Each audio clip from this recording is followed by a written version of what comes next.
साथियों, अपने इस चैनल पर आपका एक बार फिर से स्वागत है। तो आपको मैं बता दूं कि अपने इस चैनल पर जो अपने हिंदी साहित्य का इतिहास है वो पढ़ रहे हैं, जो साथी पहली बार वीडियो देख रहे हैं उनको मैं बताना चाहूँगा कि इन नोट्स के माध्यम से हम हिंदी साहित्य का इतिहास है वो पढ़ रहे हैं। तो जो साथी पहली बार वीडियो देख रहे हैं वो चैनल को सब्सक्राइब कर लें और इन नोट्स के माध्यम से जो हिंदी साहित्य इतिहास के जो सभी वीडियो है वो आप चैनल की प्ले लिस्ट में जा कर के देख सकते हैं। तो वर्तमान में अपने जो निर्गुण काव्य धारा के जो संत हैं उनके बारे में अपने पढ़ रहे हैं। तो खास करके जो स्कूल व्याख्याता और सेकंड ग्रेड भर्ती नेट सेट की जो तैयारी कर रहे हैं उनके लिए काफ़ी महत्वपूर्ण ये नोट्स हैं। तो आप चैनल को सब्सक्राइब कर लें और सभी वीडियो है वो लगातार देखते रहें और वीडियो पूरा देखें और लाइक शेयर अवश्य करें। तो आइए शुरुआत करते हैं आज के वीडियो की, और जिसके अंतर्गत हम 7वें नंबर पर जो अपने निर्गुण संप्रदाय के जो संत हैं उनके बारे में 7वें नंबर पर संत हरिदास निरंजनी को हम पढ़ेंगे। तो देखिए साथियों, इसमें जो हरिदास निरंजनी है इनका जन्म है वो 1455 में हुआ था और इनकी मृत्यु है वो 1546 ईस्वी में हुई थी। और इनके जो जन्म स्थान की यदि बात करें तो इनका जन्म स्थान है वो डीडवाना नागौर में जो स्थित है, ये इनका जन्म स्थान है। और काव्य भाषा की यदि बात करें तो संत हरिदास निरंजनी की काव्य भाषा है वो ब्रज भाषा मानी जाती है। इनकी जो रचनाएं हैं वो काफ़ी महत्वपूर्ण रचनाएं हैं, उनके बारे में आप देख सकते हैं। जो महत्वपूर्ण रचनाएं हैं उन्हीं को मैंने यहाँ पर शामिल किया है। तो एक इनकी रचना है ब्रह्म स्तुति, और इसके बाद में है अष्टपदी जोग ग्रंथ है, और निरपंख मूल ग्रंथ, समाधि जोग ग्रंथ, संग्राम जोग ग्रंथ, और पूजा जोग ग्रंथ, और हंस प्रबोध ग्रंथ। ये इनके काफ़ी महत्वपूर्ण ग्रंथ है। तो इनको आप अच्छी तरह से याद रखें। रचनाएं देख करके लेखक का नाम है वो काफ़ी बार एग्जाम में पूछा जाता है कि निम्न रचना है वो किस लेखक से संबंधित है, या फिर कूट मिलाने से संबंधित है जो क्वेश्चन है वो पूछे जाते हैं रचनाओं को देख करके। उनके आगे अलग अलग रचनाकारों के नाम है वो दिए जाते हैं। तो इस प्रकार के क्वेश्चन रचनाओं से बनते हैं। तो इसमें आप आगे देखिए, सर्वप्रथम ये दादू पंथी प्रागदास के शिष्य हुए थे। इसके बाद में ये दादू के शिष्य हुए थे, और उसके बाद कबीर पंथ के शिष्य हुए थे। और किसकी बात करें, अपने हरिदास निरंजनी की बात कर रहे हैं। ये कबीर पंथ के शिष्य होने के बाद में गोरखनाथ में दीक्षित हुए थे, और अंत में इन्होंने अपना स्वतंत्र निराला पंथ है वो चलाया था। किसने?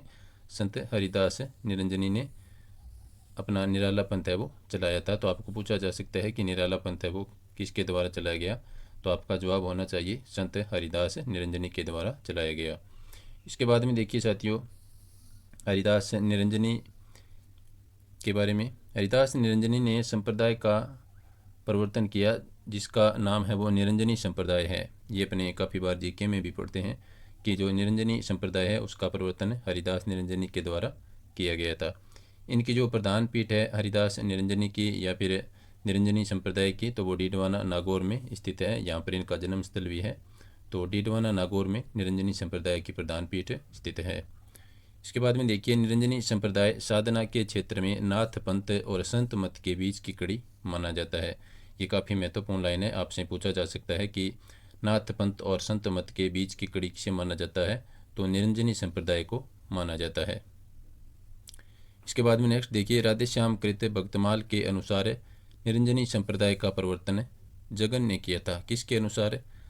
जो राधेश्याम कृत जो रचना है भक्तमाल है, उस भक्तमाल रचना के अनुसार निरंजनी संप्रदाय का प्रवर्तन जगन ने किया था। ये भी काफ़ी महत्वपूर्ण फैक्ट है।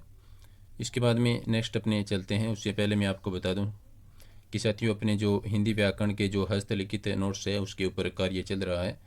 तो जैसे ही नोट्स का कार्य है वो पूर्ण होगा तो मैं आपको वीडियो के माध्यम से सूचना है वो पहुंचा दूंगा। तो हस्तलिखित नोट्स होंगे हिंदी व्याकरण के, काफ़ी महत्वपूर्ण रहेंगे और शानदार तरीके से बनाए जा रहे हैं।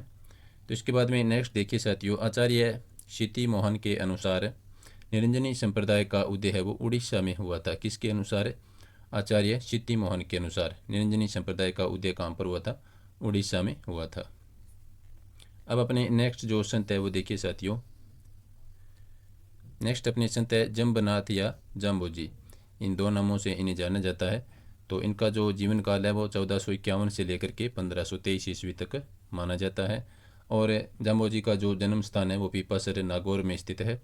समाधि स्थल की यदि अपनी बात करें तो इनका समाधि स्थल है वो मुकाम तालवा नोखा बीकानेर में स्थित है। ये जीके में भी काफ़ी बार पूछा जाता है। इसके बाद में देखिए, जम्बू जी ने बिश्नोई संप्रदाय है वो चलाया था और इनकी कोई स्वतंत्र रचना वैसे प्राप्त नहीं होती है। इनकी एक महत्वपूर्ण पंक्ति जो मैंने यहाँ पर लिखी है वो इस प्रकार से है, गगन हमारा बाजा बाजे मुत्तर फल हाथी। ये जाम्बो जी की पंक्ति है, इसको आप याद रखें अच्छी तरह से। इसके बाद में नेक्स्ट अपने जो संत है वो साथी वो है संत सिंगा। संत सिंगा की यदि बात करें साथियों तो इनका जन्म स्थान है वो मध्य प्रदेश में स्थित है और इनकी जो रचनाएं हैं वो काफ़ी महत्वपूर्ण है, इनको आप याद रखें। तो इनकी रचनाएं हैं, उनका नाम इस प्रकार से हैं, सिंगा जी का दृढ़ उपदेश और सिंगा जी का नरद और सिंगा जी का शरद और सिंगा जी का आत्म ध्यान और सिंगा जी की 15 तिथि और सिंगा जी का सतवार। ये इनकी रचनाएं हैं, तो इनको आप अच्छी तरह से याद रखें। वैसे इनकी रचनाओं में यहाँ पर इनका नाम है वो आ जाता है, तो मैंने बार बार यहाँ पर नहीं लिखा है, तो आप याद रख सकते हैं। इसके बाद में अपने नेक्स्ट चलते हैं साथियों। इनकी काव्य भाषा की यदि बात करें तो जो सिंगा जी की जो काव्य भाषा है वो निमाड़ी भाषा मानी जाती है। और सिंगा जी के गुरु की यदि बात करें तो मनगीर है वो इनके गुरु थे। साथियों, आप वीडियो को लाइक और शेयर अवश्य करें। थोड़ा सा वीडियो का रिस्पॉन्स है वो अपने अच्छा प्राप्त नहीं हो रहा था, तो आपसे निवेदन है कि आप वीडियो को लाइक शेयर करते रहें ताकि अपने अच्छा रिस्पॉन्स है वो मिलता रहे, जिससे मैं लगातार वीडियो बनाने के लिए प्रयास है वो करता रहूं। इसके बाद में नेक्स्ट देखिए साथियों, जो सिंगा जी के जो संकलित ग्रंथ है उनकी यदि अपनी बात करें तो इनका जो संकलित ग्रंथ है वो है संत सिंगा जी। और इनका एक प्रसिद्ध कथन है वो इस प्रकार से है, जल विच कमल कमल विच कलियाँ, जहाँ वासुदेव उनासी घर में, यमुना घर में जमुना नहीं द्वारका काशी। तो ये इस प्रकार से इनकी एक प्रसिद्ध पंक्ति है जो काफ़ी बार पुराने पेपरों में पूछी गई है, तो इसको आप याद रखें। चलते हैं साथियों, नेक्स्ट अपने जो संत है निर्गुण संप्रदाय के वो है संत बाबा लाल। संत बाबा लाल, इनका जन्म स्थान है वो पंजाब में स्थित है। इन्होंने बाबा लाली संप्रदाय चलाया था। किसने? संत बाबा लाल जी ने बाबा लाली संप्रदाय है वो चलाया था। इनके जो प्रमुख ग्रंथ हैं वो देखिए, यहाँ पर 2 ग्रंथ मैंने शामिल किए हैं। एक है असरोर मार्फत, इसमें बाबा लाल व दारा शिकोह का वार्तालाप दिया गया है। असरोर मार्फत में क्या दिया गया है? बाबा लाल और दारा शिकोह का जो वार्तालाप बातचीत है उसको दिया गया है। और इसका नेक्स्ट इनका जो ग्रंथ है वो है नादिरु निकात। तो ये इनके 2 महत्वपूर्ण ग्रंथ जो मैंने यहाँ पर लिखे हैं। इसके बाद में नेक्स्ट इनसे संबंधित महत्वपूर्ण तथ्य है, ये 8 वर्ष की अवस्था में ही धर्म ग्रंथों का अध्ययन कर 10 वर्ष की अवस्था में वैरागी हो गए थे। यानी इन्होंने 8 वर्ष की अवस्था में धर्म ग्रंथों का अध्ययन कर लिया था और 10 वर्ष की आयु में ये वैरागी हो गए थे। इसके बाद में नेक्स्ट अपने संत है साथियों धर्मदास, जो कि कबीर जी के शिष्य थे। धर्मदास ये कबीर जी के शिष्य थे, आप यहाँ पर देख रहे हैं। कबीर जी की मृत्यु के बाद उनकी गद्दी के धर्मदास ही उत्तराधिकारी बने थे। तो काफ़ी महत्वपूर्ण फैक्ट है, पूछा जा सकता है कि कबीर जी की मृत्यु के बाद उनकी गद्दी के उत्तराधिकारी कौन बने थे, तो आपको याद रखना है धर्मदास जी है वो इनके कबीर जी के उत्तराधिकारी बने थे। इन्होंने बीजक ग्रंथ का संकलन है वो 1464 ईस्वी में किया था। ये काफ़ी महत्वपूर्ण है और बहुत बार पुराने पेपरों में पूछा गया है। तो बीजक का संकलन किसने किया था? धर्मदास जी ने। और कब किया था? 1464 ईस्वी में। कबीर के शिष्य बनने के बाद इन्होंने अपनी अपार धन संपदा है वो लुटा दी थी। इनके द्वारा जो संकलित ग्रंथ है वो धर्मदास जी का वो है धर्मदास की वाणी। ये काफ़ी महत्वपूर्ण ग्रंथ है, धर्मदास की वाणी, ये धर्मदास जी का ग्रंथ है। इसके बाद में नेक्स्ट अपने संत है साथियों रज्जब जी। रज्जब जी की यदि अपनी बात करें साथियों तो इनके गुरु का नाम है वो दादू दयाल था। ये पूछा जाता है अक्सर रज्जब जी के गुरु कौन थे, तो दादू दयाल रज्जब जी के गुरु थे। इन्होंने अंगवधु का संकलन किया था। ये अंगवधु एक रचना है, इसका संकलन किसके द्वारा किया गया था? रज्जब जी के द्वारा किया गया था। आजीवन दूल्हे के वेश में रहकर इन्होंने उपदेश दिए थे। ये काफ़ी बार पूछा जाता है कि आजीवन दूल्हे के वेश में कौन से संत रहे थे, तो रज्जब जी है वो आजीवन दूल्हे के वेश में रहे थे। संकलित ग्रंथों की यदि बात करें तो इनका एक ग्रंथ है सबंगी और दूसरा है रज्जब वाणी। ये संकलित महत्वपूर्ण ग्रंथ है, रज्जब जी के द्वारा संकलित है। इसके बाद में अपने नेक्स्ट संत है साथियों संत लालदास जी, जिनका जन्म है वो धौली दूब अलवर में हुआ था। संत लालदास जी का जन्म कहाँ पर हुआ था? धौली दूब अलवर में। तो इनका जन्म स्थान काफ़ी बार पूछा जाता है, तो इसको आप याद रखें। ये मेव जाति के मुसलमान थे। इन्होंने लालदासी संप्रदाय का प्रवर्तन किया था। क्वेश्चन बनता है कि लालदासी संप्रदाय का प्रवर्तन किसके द्वारा किया गया, तो संत लालदास जी के द्वारा लालदासी संप्रदाय का प्रवर्तन है वो किया गया था। संकलित ग्रंथ की यदि बात करें तो लालदास की चेतावनी ये इनका संकलित ग्रंथ है। इन्हें बुरे शिष्यों के कारण है वो कष्ट सहना पड़ा था, ऐसा इतिहास में माना जाता है। कई किताबों में लिखा हुआ है, 2 पंक्ति मैंने यहाँ पर लिखी है। इसके बाद में देखिए साथियों, अन्य संत और उनकी जो रचनाएं हैं सिर्फ उन्हीं को मैंने शामिल किया है। जो महत्वपूर्ण संत थे उनको थोड़ा सा डिटेल में आपको बताया है। अब अपने कुछ अन्य निर्गुण संत और उनकी रचनाएं इस प्रकार से हैं। अनन्य प्रकाश ये रचना है अक्सर अनन्य की, और चंडी चरित्र जो रचना है ये गुरु गोविंद सिंह की रचना है, और सुखमणि जो रचना है ये गुरु अर्जुन देव की रचना है। इसमें इनके 6000 पद है वो गुरु ग्रंथ साहिब में संकलित है। किनके? सुखमणि रचना जो कि गुरु अर्जुन देव की है, इस रचना के 6000 पद है वो गुरु ग्रंथ साहिब में संकलित है। ये काफ़ी महत्वपूर्ण तथ्य है।